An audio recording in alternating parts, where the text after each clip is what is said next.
Hello, everybody. In today's episode, we'll be exploring the hot topic of founder mode. We'll be discussing why it's become so popular, what issues have made it relevant, what founder and mode specifically mean, the archetypal basis for these modes, and how you, as founders, can grow by understanding these. Again, it's a fantastic episode that explores the nature of this phenomenon. It's probably one of my favorites so far. And we'll be following up this one with a more in-depth episode. So make sure to subscribe, and we'll see you in the next one.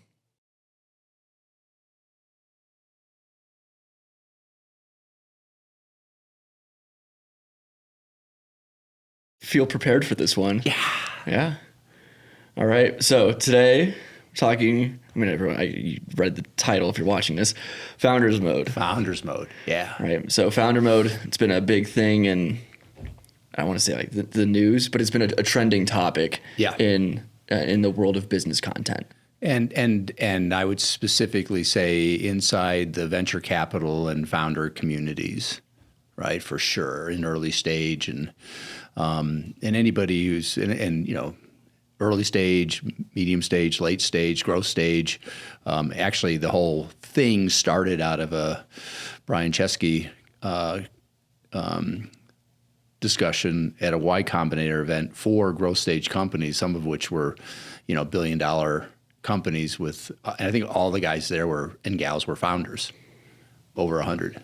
Yeah. Yeah. And Chesky's a very interesting case in all this, right? Yeah. And it's a little bit more, I guess, generally palatable versus I think one of the things that's picked up more steam in the broader community is it revolving around Elon. Yes. I think Yeah. Musk being more controversial in that sense. Yes. Right? There's more of whereas Chesky's like, just be passionate, you're getting into it. We'll get into all that stuff. Yeah. Musk's people were saying like, oh, it's, aggression, it's right. micromanaging, Yep. it's causing chaos rather than creating order throughout the company. Yep. So, right, two sides there. Yeah. I think that there's a common ground in the middle of things that are right, and then there's reasons, right? If you're doing something the right way, it won't lead to those negatives, to those cons. Right. So, but there's so much to talk about here. So it like there is at least 10, 12 rabbit holes to go down on this thing. So I'm going to let you take the lead. Obviously, I've got a bunch of notes and thoughts, and so however you want to sort of navigate this one. So I think to start, why do you think it's so prevalent right now? If we can go to first principles for a second. So when I think of looking at conversations like this, analyzing conversations like this, what do I mean by first principles? Well, there's two words here.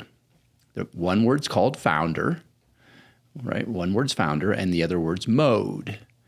And I think that it's really important to really understand both of these words, because there's a lot of conversation out there around, it's like only founders can do this. No, it's not only founders who can do what part of the conversation's around.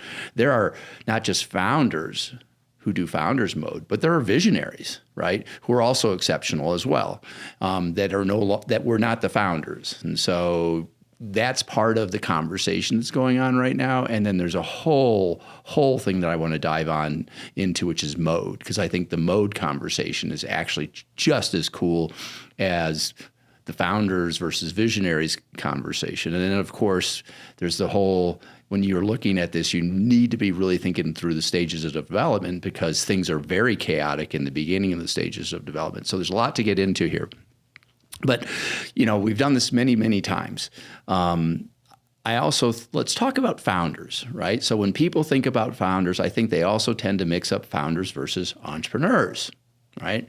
And as folks who've watched this for a while know that I believe there are 4 entrepreneurial archetypes.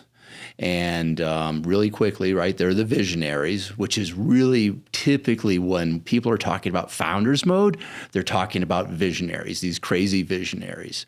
But that's just one of the 5 archetypes, right? The next archetype are legacy builders, and they're not as crazy, generally speaking, as the visionaries. And we can get into all that. The personalities are actually different, right? That's a whole nother conversation to get into. And then you have lifestyle entrepreneurs, and they tend to not be as manic as the visionary entrepreneurs, which is really what the founders mode is tending to lean into. Then, of course, we have the accidental entrepreneurs, and then we have the opportunistic entrepreneurs.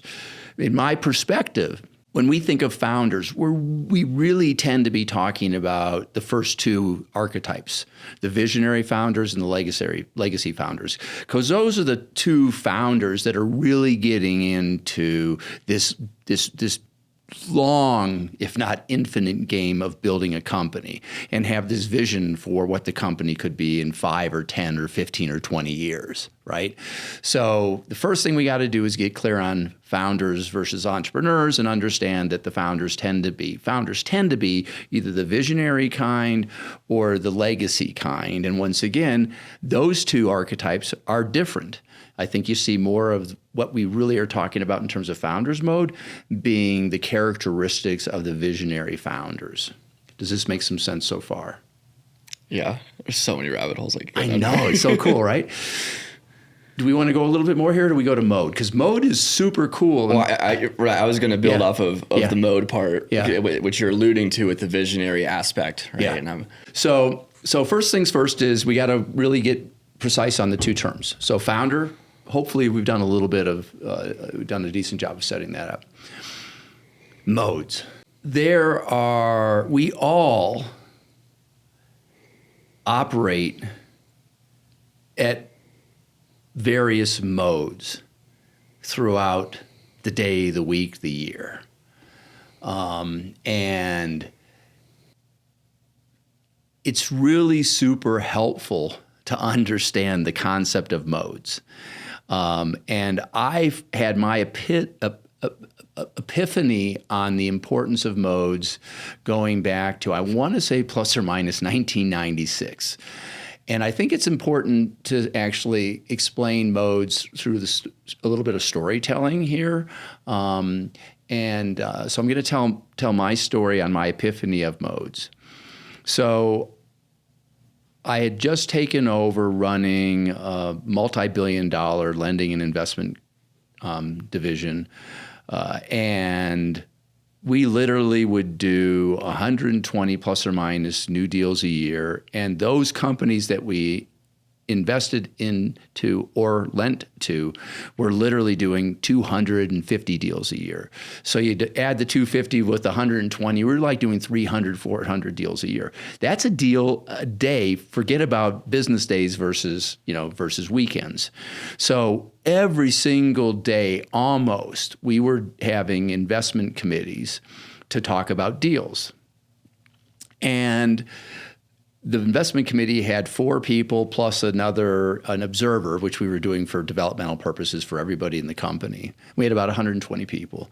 And what started to happen early in my tenure, I'm very much an open door policy kind of human. And so my door would be open and people would come by and they'd want to talk about a deal they were working on. And then what happened is they'd bring their colleagues and they'd start talking about a deal.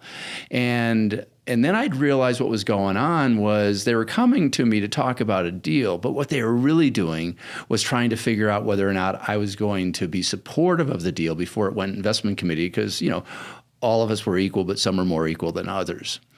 And so I found myself sitting in these meetings starting to get frustrated, and I couldn't quite put my finger on it. And then one day I had this epiphany. They were coming in and they were acting like, and it was, whether it was conscious or subconscious, I don't know, it doesn't matter, right? But they were acting like, they wanted to come in here and maybe just get coaching from me, right? Maybe get help on how to frame the argument they were making around the deal. Maybe it was to talk a little bit about structure. Maybe it was about pricing, or it was about something or another, right? But all of a sudden, it got to the point where it was becoming clear. A lot of these conversations, they were just trying to set me up to be to be supportive. And then, of course, you go to the investment committee meeting and you got your colleagues who are obviously really good. That's why they're on the committee, and they bring up good points. And all of a sudden now you're like, your perspective changes. And now like they're sitting there pitching like, well, yesterday you said it was a good deal. And I'm like, this is not working for me, right? And so what I realized was that they needed to come to me and tell me what hat they wanted me to be wearing. Do you want me to be a coach for you?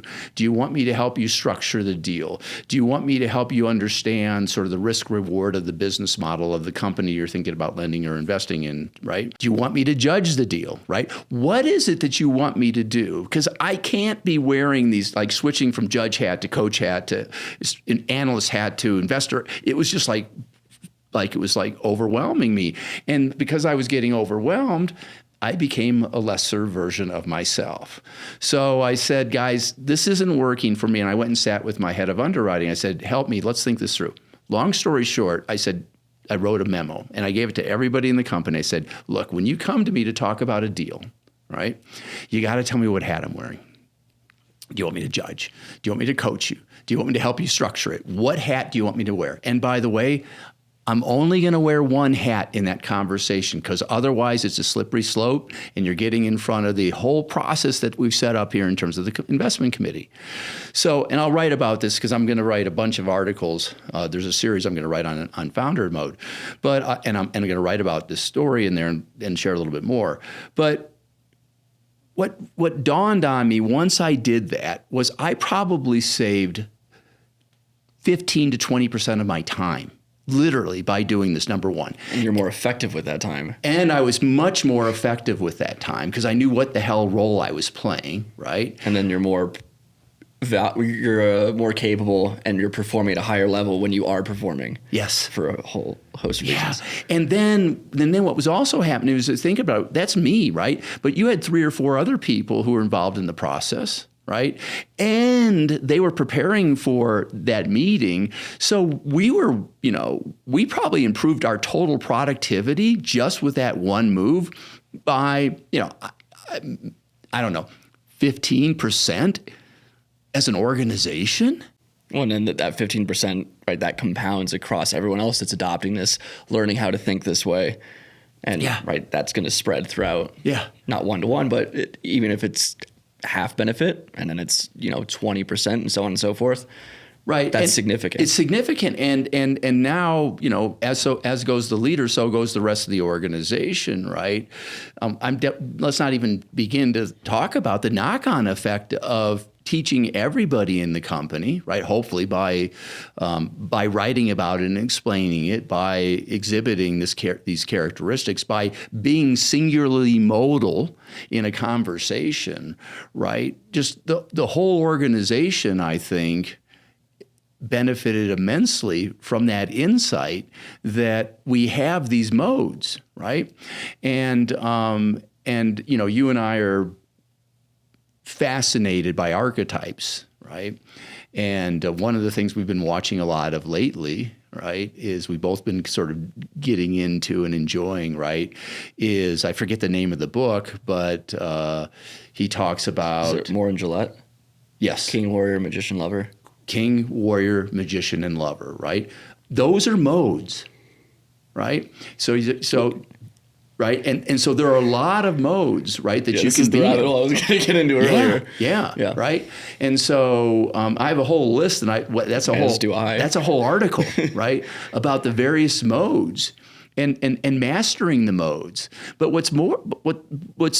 and by the way, the modes that a visionary founder tends to have and operate within, that portfolio of modes, for lack of a better word, is actually different than the legacy founder modes. And those are actually different than the modes of the other types of entrepreneurs we've just talked about. So there's a lot to get into here, right? Which is exciting. But the last thing I'll say on this mode thing is, if you aren't clear on what mode you're in, it's confusing, it's chaotic. And I think that's part of the reason why this founder's mode, the energy around this is so palpable? It's because that chaos, you got this leader who's chaotic in their head. They're creating chaos with all of the people that are around them, right? As opposed to getting really intentional about what mode you're in. And then when you understand the mode that the visionary is in, and each of you understand what mode you're operating in when you're having a conversation, things just get so much clearer. Yeah, and I think that the greater organizational chaos that results from that is just a reflection of the internal turbulence within the right. Because if you don't understand the mode that you're in, or I would say the energy that you're accessing, right? Because I think that you're getting in touch with something within, and then expressing that, right, and then acting in accordance with that. And so if you don't understand that thing, right? Because I think the more controversial part of founder mode, right, as we talk about the various archetypal energies, I think is the warrior component. And if you don't understand the warrior energy within yourself, and then you go and try to put that into the organization, that's going to be very uncomfortable for a lot of people. And I think part of that is because in society today, we're sort of, that's trying to be tampered down. Yes, it is. And it's viewed with, it depends on the situation, right? A lot of people have been abused by the warrior energy, whatever. We know what part of the issue is, right? We're trying to pretend that the warrior doesn't exist. And you can't, it's within all of us. You can't just write it off because you don't like it, right? It's a hard thing to understand internally and to express. And when you try to suppress it, that's only gonna make it worse. And we're going through this weird moment in time, this too shall pass, where the warrior archetype is obviously being attached predominantly to males, right? But I know and love lots of female warriors, right? So it's not just a male thing, but that's how it gets presented, and that's why it becomes a thing these days. But the reality is... And then the other thing is that when we do tell stories, right, when we try to focus on the feminine warrior, it's usually not done very well. Right, there's a lot of issues with that, and you go in a whole rabbit hole of issues with stuff like Captain Marvel versus, I have as the archetypal warrior in the stuff we've shared internally, Wonder Woman, because I think that's a very good example of that energy and working through that internally and expressing it appropriately and all that. But it is a weird thing. It's a weird thing. But like I said, this too shall pass, right? This is why, I deeply believe we are in the age of understanding right now, right? And so we're going to get better and smarter and more appreciative of the nuance, of the subtlety, of the things to be learned, right? To appreciate that, that like going back to the king, the great king has the warrior within it, right? Because it needs to fight to defend the kingdom, right? The great king has the lover archetype, and we can go the magician archetype, right? And to tie this back in, I think the visionary founder, you have to have all of the archetypes. You have to understand them very well, right? Because you're obviously if you're still within the company, you are the king, right? You have to understand your domain and establish a right order and provide fertility and blessing to those within the kingdom. And you have to be a warrior, right? You have to be able to fight. You have to be there. You have to better yourself. You have to train. You have to be of clear mind. You have to be obviously a visionary. You have to plan for the future, right? You're not just maintaining the system as it is. No, because the world is full of entropy. There's lots of evil and other things that aren't aligned with who you are, where your kingdom's going, et cetera. So you need to be thinking about the future and be prepared for it. And then finally, as the founder versus a new manager or a new visionary, you have that shamanic component as well, because you understand the whole thing. You've been there throughout the entire journey of this thing that you've built. And as I think Brian Chesky's one that said it this way is, right, you're climbing up a mountain, and if you have the new leader get dropped off midway by a helicopter, right, it's like, well, he can understand mountaineering very well, but it's not going to be the same as somebody who's traversed that whole thing, knows the whole group, has learned the struggles of the thing, and has maintained the course up the mountain for the same vision. Right. And back to sort of like the lover archetype, right? And as you're making your way up this mountain, and let's use this metaphor. This is a mountain that takes years and years to climb. This is not a up and down in a single day. Or a sequence of mountains. Or a sequence of mountains, right? From stage 1 to stage 2 to stage 3 to stage 4 to stage 5. Every single one of those are like a mountain, right? But you're going from, 1,000 foot to a 14er. Right, as an example, as you make these progressions. And so there's so many different things to talk about in here. But one of the modes, right, is not just a lover mode, right, which is just appreciating the moment you're in. But sometimes the storyteller mode becomes really important because you're sitting around the campfire and you're telling stories of the journey so far, and those stories help everybody understand what you've been through, and they help people bond who maybe are new to the journey, because they now, oh wow, now I get it, and now I understand why you guys went through this, et cetera, et cetera, et cetera. So there's all these different modes that are really kind of important for founders to be aware of and recognize that this may be a good time to shift into that mode, and to be clear that now I'm in lover mode or now I'm in magician mode. And magician mode is interesting because you brought it up a little bit earlier, right? It's not just about you're inventing not just a product and or a service, you're inventing a company. And a culture. And I think culture. That's the really significant part. Yeah. Right. That goes back to the founder mode. That goes back to Chesky about culture being the single most important thing, because innovation is created from that culture.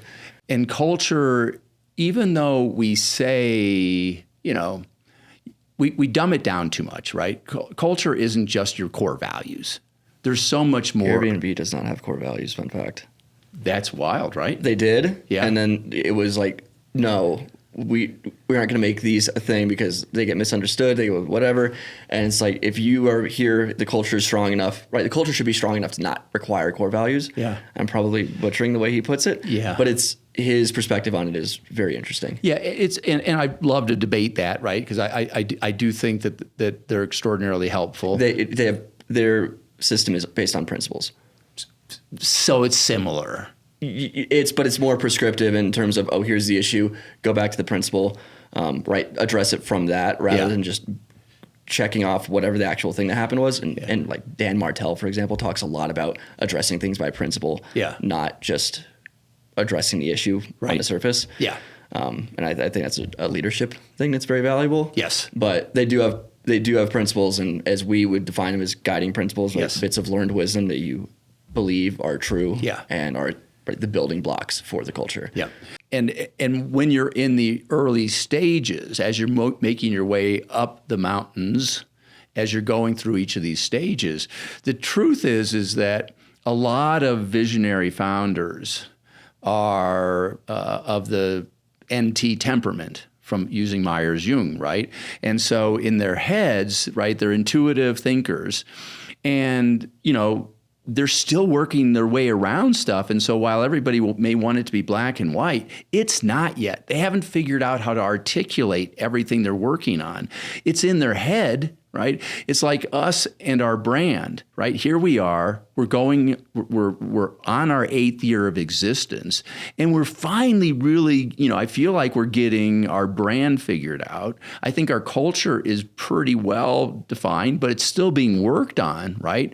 So we're still in the process of codifying it. Yeah. Which is really hard, and I don't think anybody's done it well. Yeah. So it's like, to give us some credit there. Yeah. I think we're not just trying to codify it for ourselves, but we're trying to create a framework so that others may do the same, and then figure out what frameworks work, and then do it for ourselves. Yes. Right? And so it's a whole process of learning, understanding, adjusting, and doing all that. Yeah. Right. So we're doing it we're taking the hardest route pretty much possible without causing us more problems.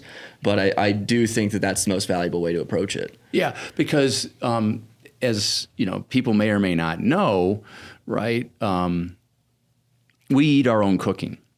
And so first of all, we eat all our own cooking. So everything, all the systems, all the tools, all the concepts, all the disciplines that we have, right? All the ways we look at data as an example, all the ways we support one another. We not only look at it through the lens of, oh, we're doing this for us, but ultimately we want to be masters so that we can teach and explain. Right. And so there's stuff that we're still working on where, we're like, I don't think we can articulate this as well as we need to, not just for internal purposes, but to share what we've learned in this journey that we're going through. So to your point, we're making it hard on ourselves because, we want to be masters at all the stuff that we do internally, meaning we want to be able to explain it and teach it to others. Right. And so we've been working for years on how to really understand a brand and what goes into a brand, right? And we're not done yet. And when we say brand, we mean basically the soul and then the expression and then the authentic expression of that soul, right? Where I think people are just like, oh, what's the expression of our brand guidelines? Yeah. And that's as deep as you go. Yeah. And then sometimes it's a little bit more, right? Howard Schultz, Starbucks was like, you can't really make the soul explicit, right? It's just something that's understood. And I think it's just really hard to do. Yeah. And the levels of understanding you have to have about things that are completely irrelevant to business in order to do that makes it very difficult for these founders and visionaries to do, because it's just such a big jump. But this gets back to why we're moving into the age of understanding, right? To your point, we're digging into philosophy, we're digging into archetypes, we're digging into a bunch of different things, a bunch of different related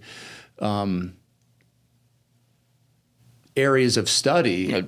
Like more timeless wisdom, right? Yes. We're going into this exercise trying to, again, making art for ourselves, trying to create everything from principle. Yeah.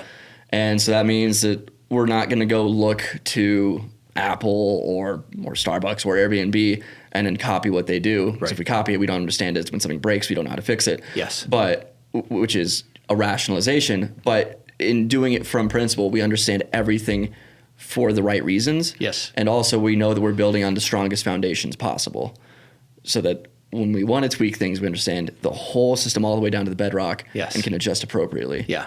And so that we can articulate why we do all the things that we do. And when we talk about first principles, we actually talk about going all the way back to first principles, right? And then we have our guiding principles, which I believe are almost all based on first principles, but they're derivations that sort of take into consideration, several other first principles. Well, right? It's right. You could deduce them into first principles. You could but they don't contradict first principles. No, they have to be in alignment. And usually our process for that is, oh, this seems like a thing that would be valuable. This seems like a principle, right? We propose that, then we test it. Yeah. And then from there, we reconstruct it from first principles. Yes. Right. And so that's the process by which we do that. But the evolution of guiding principles is an interesting discussion that we don't need to get into right now. Yeah, yeah. All right, do you got another question? Yeah, there? well, I mean, we just completely, I don't even think we really answered the first question I asked. What's the first question again? Why is this so prevalent right now? Yeah. What are the issues that most companies, most founders are facing where they're finding themselves at a crossroads about, do I just lean into founder mode? Do I do this? Right? What's that internal dialogue looking like? We talked about the definition of founders. We've talked about the definition of modes, and we've talked about the fact that there are lots of different modes, and we've talked about the fact that you're most effective when you're operating from a singular mode. Right. I think if it go into Levinger's right, kind of right, if you're operating, which is very rare, and right, this is probably not useful for most people, but if you're level 9 and you have a very integrated sense for everything, yes, right, flowing between those modes and understanding that and being able to just switch on a thing because you are so easily able or readily able to access those energies is a thing. Yeah, I mean, it's an interesting right. That's where I'm like, is this actually useful? We're going to get way. But I do think sort of saying out like what things could be and proposing that ideal. Yeah. Before getting into that discussion is valuable. The way I would look at this is that you're in a mode, but the mode's informed by all these other things that you understand back to loving yours, right? So I still think you're in a very focused mode, right? I'm either here coaching you or I'm here having a conversation. If you want me to judge something you've given me, I'm here to judge you, right? I'm in storytelling mode, I'm in lover's mode, right? Whatever mode I'm in, I should be conscious of it. I think the more that you access these modes and the more you practice it, the easier it is to be able to switch. Because you're gonna have a lot of times where the person might come to you and think like, oh, I need you to be in this mode. And then within 30 seconds, you're like, okay, no, that's not the mode that you need me to be in. Right. And I know to be in this thing. The switch for you is so easy because you so deeply understand the two things. Yeah. Yes. And you know what mode's the most appropriate for that moment in that situation. And you're not, the thing I think one of the things that I think causes all this, whatever you want to call it, it's not anxiousness or tension or whatever, right? This yuckiness around. It's a little bit of uncertainty. So emotion could be anxiety. Yeah, anxiety is that there's a disconnect on what mode is taking place in that moment in time. Yeah, and going back to practicing the modes and really leaning into all of them, and making sure that you know what you're doing, right, as a method of psychological training. Yes, right. Understanding that becomes much easier, but also the more you explore that, the more you understand that, the less anxiety you feel about switching or entering into this mode. Well, because what to your point, you've explored that territory internally and interactionally. Let's just say I'm in judge mode. And all of a sudden I see you're in like defensive mode or, fear mode or whatever it is, right? I need to be in the moment enough to understand that this mode I'm in right now is not particularly useful for us, right? What's the objective here? Is the objective for me to win? Or is the objective for me to help you understand? Is the objective for me right now just to be empathetic, right? To understand why, you are where you are. And so to your point, there is mode switching going on. It's amazing when you can get into situations where you're all in the same mode, working on the same thing. Like, let's just say problem solving mode, right? And we're all like, the energy's awesome, right? It's as our CTPO would say, right? We're in that moment where it's the marketplace of best ideas. That's what's going on right now. And when you've got 5 or 6 or 7 people in the room and everybody's in that marketplace and everybody's contributing and it's super healthy, those are like awesome moments to be a part of, right?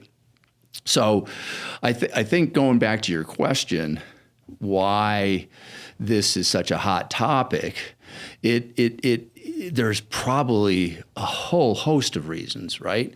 Number one, generally speaking, there's a lot of anxiety, right? Number two, and there's a lot of anxiety because we're kind of in a cultural mess, right? Agreements-based cultures versus relationship-based cultures, and, groups versus individuals, and AI. And, I haven't talked about this before, but I believe we're in a Cold War number 2, right? So we've got all that going on. We've got China versus the U.S., very different systems, right? Authoritarian versus, constitutional republic. Life is pretty complex right now, and I think people are looking for stability. And when folks are in normalcy, and when folks are not in those modes, and the founder is in quote unquote founder mode, which basically means, because I think what founder mode really is that the founder feels like something is off in terms of the nature of the vision and who we are and where we're going and why we do all these things. And there's a disconnect. And because they're NTs, right, they haven't quite figured everything out. And so they're just like, I don't want to say they're raging against the machine to some extent. It's especially in a data-driven culture, like we have business culture. Right. Right. It's hard to, and uncomfortable for a founder to lean into that intuition and be like, this doesn't I can't really explain it right now. Right. We have to move quickly and I think going back to the king thing, one of the big things for founders mode and addressing stuff like that at the root cause is sort of moving away from the levels of the organization and interacting with more people. Yeah. And seeing like, okay, I see something way over here that's going wrong, and I understand why that's the case, and so I can, on principle, address that and make sure that all the things in the kingdom are in order. Yep. But that I'm also, right, in doing that, providing blessing to those within the kingdom. Yeah. Right. And that's meeting with the subjects, it's meeting with other kings, that's doing that, and that's having that interactional component, which is essential. Yeah. And I think historically of a lot of leaders or CEOs that don't do that, they just talk to their C-suite, and then they're like, that's fine, I don't want to deal with this right now, I'm going to go do something else. Yeah. And that can cause foundational issues within the organization. That's part of it, right? Yeah. And then I think another part of it is, what we haven't talked about at all, and I didn't write about this in here on my notes for my series, but we need to talk about this, right? It's not just founders mode, right? That's not actually what's really, that's part of the story. It's founders mode versus manager mode as well. I think a lot of what's been written does say that, for what it's worth. No, I understand, but I'm just saying what we've talked about so far is just founders mode, right? So we've gotten into the founder stuff, we've gotten into the mode stuff, but we haven't gotten into founders mode now versus manager mode. And I think that's a whole nother rabbit hole, right? Because I believe that the word manager is on the way out, okay? So that's a whole nother issue, right? Because what's a manager, right? We talk about leading and coaching. I believe and that there is a really interesting conversation to be had around whether or not the idea of a manager, quote unquote, is an antiquated idea, right? I think you lead people, you manage things. Right. I think that's sort of the directions moving in. Yeah. Right. And so as an example, and I've, how many managers have I had in my career? I can say that for the most part, right, I've learned more what not to do than what to do from my managers over my career. And I haven't had a lot of mentors. So that's a thing, right, where I don't think I'm normal in that regard. I think hopefully more people have had mentors, whether they're mentors that they that are formal or just informal, right? My mentors are all the people I've read and watched and consuming so much information over the years. I think that's more common today than ever before. Yeah. And that's why we're rolling out the knowledge sharing tool, right? Because I deeply believe we need to give people access to as much sort of training and development material as they want, right? And I think that's, well, I talk about it in Work 9.0. That's why we're doing this, right? I deeply believe people should have the access to the type of content and training and development materials that'll help them become better and better versions of the best version of themselves, help them explore, various roles and opportunities within the company, give them an opportunity to sort of taste and test things and see whether or not this is genuinely interesting to them, see whether or not it's something that they could see really wanting to become good at, if it's something that they could, developing those capabilities, those competencies could be something that they could be passionate about. And so, I think part of this, all the noise or whatever you want to call it, all the conversation, it's not just about founder mode, right? It's about manager mode. And I also think it's about visionary mode, right? Because there's a lot of the times where you watch like the All In podcast and you know what's going on. And I haven't watched everything since this had come out, but you can see that there's but there are a lot of visionaries out there that were not founders that are doing extraordinarily good jobs. And the answer is absolutely 100%, right? And so it's not like founders are the only ones who create amazing value. But the reality reality is if you're the leader of an organization and the more complex and larger it becomes, you need to have a very strong point of view on where the world's going, where you're going to be in 5, 10, 15, 20 years as a company. What are the implications for the way the organization's structured? What are the implications for the organization's priorities? How are all the things that have been done to date working in terms of supporting? Are we respecting the soul of the company that the founder created? There's a lot in there, obviously. But I think that part of the conversation, the reason it's so fascinating is that you're actually having a bunch of different conversations, right? Visionary mode, founders mode, manager mode, stages of development, personalities, moment we're in. There's just a lot that gets sucked into this conversation. And I think we'll, right, with the writing and stuff, we'll figure out what the framework is, right, and dissect founder mode so that it is more like, oh, I need to access warrior mode or beast mode or however you described it, right? Yeah. It's like, that's what I need to lean into right now. Yeah. And understand that. And then if you are a visionary, you're not the founder, then something that is going to be a challenge and you need to lean into is the magician or shaman mode, right? Really understanding why things were built the way they were, incorporating and understanding the wisdom of the past and then the reason that things were done the way they were. Yeah. Right. And doing that so that you can be a better leader. Right? Because you have to have all of those modes, right? All of those energies understood. And so, right, if you're in this position, where should you probably focus? Yeah. And I think that's the next step here in terms of making founder mode useful. And I guess we'll probably just do another episode on that breakdown, which I think will be interesting. So we'll just do that next week. That sounds great. Yeah. This is fun. We still have about 5 minutes. Okay, cool. So to wrap things up so I'll ask a question and then like in 2 minutes or less, just give your best answer. Okay. Does that sound good? I'll do it. All right. Do the best I can. What are we're going to ask these questions, but what are the core insufficiencies trying to be addressed by people leaning into founder mode? Anxiousness and insecurity, that they're not leading well because they haven't been able to articulate everything well.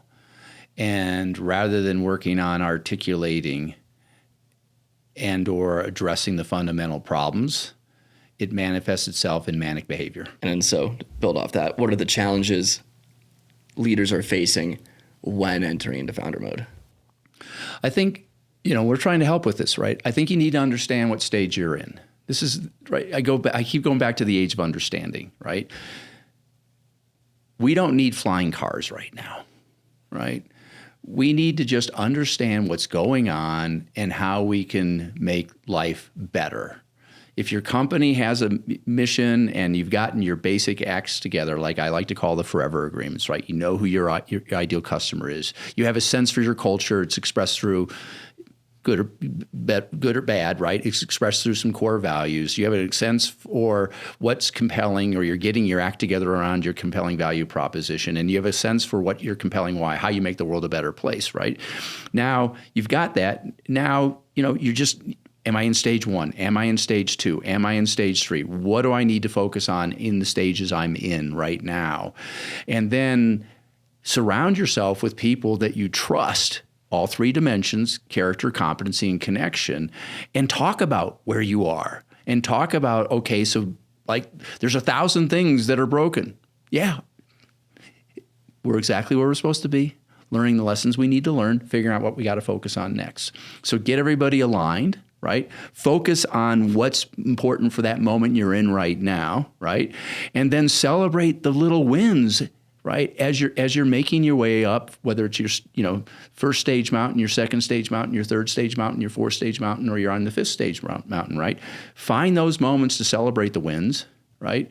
Enjoy the moment, look up at the stars, look at the beauty of the world, right? Re-energize, agree on the things that we can work on this next 90 days, take everything else, put it on your long-term issues list and say, guys, I know, we got 100 things to work on. But right now, these are the most important things. Are we all aligned? Yes. How are we going to divide and conquer on all this? And then every single week talk How are we doing? What's going on? Every single quarter, look back. Once again, reassess. Decide on what's next. Don't try to eat the entire elephant. And enjoy the journey. Don't create a company, right, that you end up hating. Building a company is not actually that complicated, but it is hard. And what would you tell a founder that is feeling uncomfortable in this moment and wants to do it, Right.